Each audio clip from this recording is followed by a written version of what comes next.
अस्सलाम वालेकुम। प्रोग्राम सवाले के साथ मैं हूं मारिया मेमन। आज की टॉप स्टोरीज है तहरीक इंसाफ पर पाबंदी की बाज़ गश्त है। हुकूमत ने पहले भी पाबंदी अनाउंस की थी, लेकिन कुछ ही दिनों बाद हमने देखा कि इस फैसले से उन्होंने यू टर्न कर लिया। आज के प्रोग्राम के पहले से इस पर हम बात करेंगे। उसके बाद बड़ी सियासी तहरीकें और पंजाब का किरदार।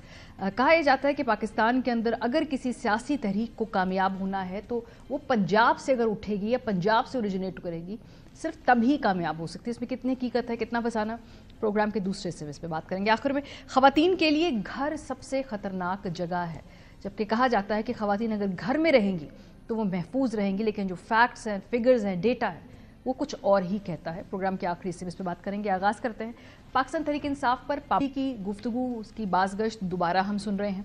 गवर्नर राज के बारे में भी हुकूमत बार बार हिंट देती है कि वो लग सकता है। क्या ये दोनों पॉसिबिलिटीज़ हैं या नहीं है? कल शहबाज शरीफ साहब ने जब खिताब किया तो जिस तरह की टोन थी, जिस तरह का टेनर था, जो अग्रेसिव अल्फाज का इस्तेमाल हुआ, फितना कहा गया, और जो मुख्तलिफ दिनों से काबीना के लोग, PMLN के लोग ये हिंट्स दे रहे हैं कि पाबंदी की तरफ बात भी जा सकती है, इसमें कितनी हकीकत है? लेकिन पहले शहबाज साहब का कल का बयान आपको सुनवाते हैं।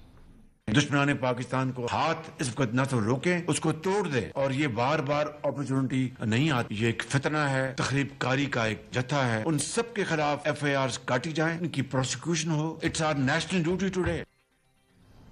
ये मामला एक तरफ, हम समझते हैं खाली ये हवा के अंदर तीर चला रहा है कि अगर बलूचिस्तान असम्बली के अंदर और पंजाब असम्बली के अंदर तहरीक इंसाफ को बैन करने की करारदादें पास ना हुई होती, बलूचिस्तान असम्बली में मुस्लिम लीग नून और पीपल्स पार्टी के अरकान की जानिब से पाकिस्तान तहरीक इंसाफ पर पाबंदी से मुतालिक मुश्तरका करारदाद पेश की गई, जिसको मंजूर भी कर लिया गया।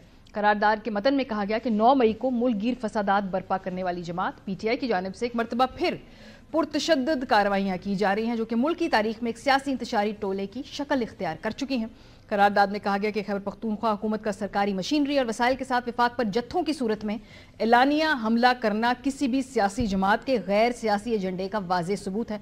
बलूचिस्तान असम्बली का ये ऐवान मुल्क में इंतशार फैलाने, अफवाज पाकिस्तान और सिक्योरिटी फोर्सेस को अवाम के साथ बराह रास्त लड़ाने की कोशिश पर विफाकी हुकूमत से पुरजोर मुतालबा करता है कि वो PTI पर फौरी तौर पर पाबंदी लगाने को यकीनी बनाया जा सके। ये करारदाद पार्लिमानी लीडर जो थे नून लीग के, उन्होंने पेश की, जबकि पंजाब असम्बली में नून लीग के MP राना मोहम्मद फयाज साहब ने पेश की। जमीयत उलमा इस्लाम के रुकन सूबाई असम्बली नवाब असलम रईसानी ने करारदाद की मुखालफत की और कहा कि बातचीत को मामलात को हल करना चाहिए। नेशनल पार्टी के सरबरा डॉक्टर मालिक बलोच ने कहा कि जिन सियासी जमातों ने मिलकर आइन और कानून की बालादस्ती के लिए जद्दोजहद की है, आज वही ऐसी करारदादें लेकर आ रही हैं। ये पहली मर्तबा नहीं है। जुलाई के अंदर भी हमने देखा कि हुकूमत के सीरियस मिनिस्टर्स, अब इंफॉर्मेशन मिनिस्टर को तो हम सीरियस ही लेते हैं, हालांकि ये और बात है कि उनकी इंफॉर्मेशन अक्सर इनएक्यूरेट होती है वो मिनिस्टर इंफॉर्मेशन, लेकिन उनकी बहुत सारी बातें मिस इन्फॉर्मेशन होती हैं। उन्होंने दावा किया कि फैसला हो गया है कि पार्टी जो है तहरीक इंसाफ, इस पे पाबंदी लगाई जाएगी। खाली इंफॉर्मेशन मिनिस्टर ही नहीं, हमने देखा कि लॉ मिनिस्टर ये बात कर रहे थे, इसहाक डार साहब जो कि डिप्टी प्राइम मिनिस्टर है, वो भी ये बात कर रहे थे जुलाई में। ज़रा सुनिए। पाकी हुकूमत PTI को बैन करने के लिए केस मूव करेगी। जहाँ तक ताल्लुक है PTI पे पाबंदी का, ये एक तजवीज़ है। ये फैसला जो है वो ऑब्वियसली लीडरशिप के पहले इसको देखेगी, जो वज़ीर इत्तलात ने कहा है, उसके बाद जो हमारे इत्तेहादी हैं उनसे मशवरा होगा और कानून आइन के तहत होगा। पाबंदी वाला मामला जो है, मेरा ख्याल है कि हमारे हलीफ हैं, पार्टी जो हमारे साथी हैं, उनसे कोई मुशावरत जो है प्राइम मिनिस्टर के लेवल पे या जो और कुछ सीनियर लोग जो है उनके लेवल पे होगी, तो वो तब भी फाइनलाइज हो। ये जुलाई की बात है, फिर हमने देखा कि अगस्त, अक्टूबर, सितंबर, नवंबर, ये सब वक्त गुजर गया, अब दोबारा ये बात कर रहे हैं। ये तो है PMLN का मामला। पीपल्स पार्टी का इससे भी दिलचस्प बात है, क्योंकि दो मुख्तलिफ करारदादें हैं, एक जो बलूचिस्तान असम्बली में पेश होती है और एक जो पंजाब असम्बली में पेश होती है। बलूचिस्तान की असम्बली में पेश होने वाली इस करारदाद की पीपल्स पार्टी हिमायत करती है। वेरी इंटरेस्टिंग, आप देखिए ये सिचुएशन है। जबकि पंजाब में जब ये पेश होती है तो उसमें पीपल्स पार्टी मुखालफत करती है। तो उन दोनों में से पीपल्स पार्टी कहाँ खड़ी है? The real people's party should really stand up कि उनकी पॉलिसी क्या है।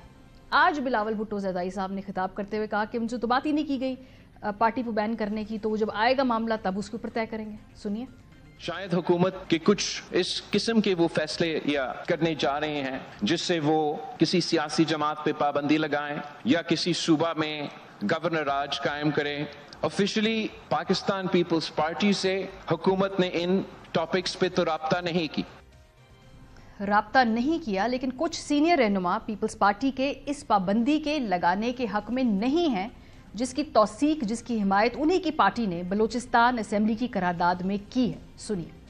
کچھ پارٹی کبھی بھی صحبت میں نہیں ہوتی کسی سیاسی جماعت کے اوپر پابندی لگائی جائے. پیپلز پارٹی ایسی بات نہیں کرتی. ہم اس بات پہ سپورٹ نہیں کریں گے پابندی ڈالی جائے.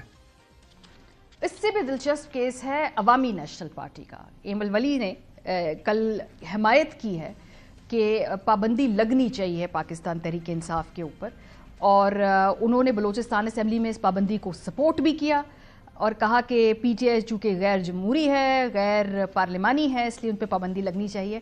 ایمل ولی صاحب کا اس پہ کیا اوپینین ہے ذرا سنیے. جہاں تک بات رہی پی ٹی آئی کو بین کرنے کی تو بلوچستان اسمبلی میں میرے ممبرز ہیں اور انہوں نے اس قرارداد کو سپورٹ کیا ہے. پی ٹی آئی کا جو کردار ہے غیر جمہوری اور غیر سیاسی ہے اور میرے خیال میں پاکستان میں ہر وہ تنظیم جو غیر جمہوری ہو غیر سیاسی ہو یا تشدد کی طرف اس کی ذہن سازی ہو ان پہ بین کرنا چاہیے. وہ پی ٹی آئی ہو وہ ٹی ایل پی ہو یا اور ایسی جماعتیں ہوں.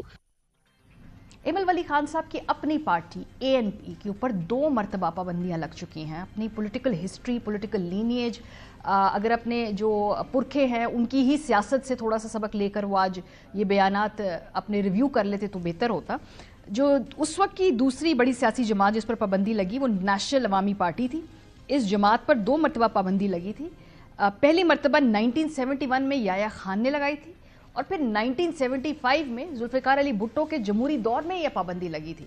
سو کیسی جماعت جو خود 2 مرتبہ پابندی کا سامنا کر چکی ہو اس موقع پہ آ کر پابندی کو سپورٹ کرے نوئنگ فلی ویل کہ پابندی سے کوئی فرق نہیں پڑتا. اگر آج ایمل ولی خان اے این پی میں ہیں تو ان پابندیوں نے ان کی پارٹی کے تشخص کو ختم نہیں کیا ہے تو کسی کی سیاست ختم نہیں ہوا کرتی ہے. مولانا فضل الرحمان صاحب نے تو آؤٹ رائٹلی اس کو ریجیکٹ کر دیا کہ کسی بھی قسم کی پابندی کو وہ سپورٹ نہیں کرتے.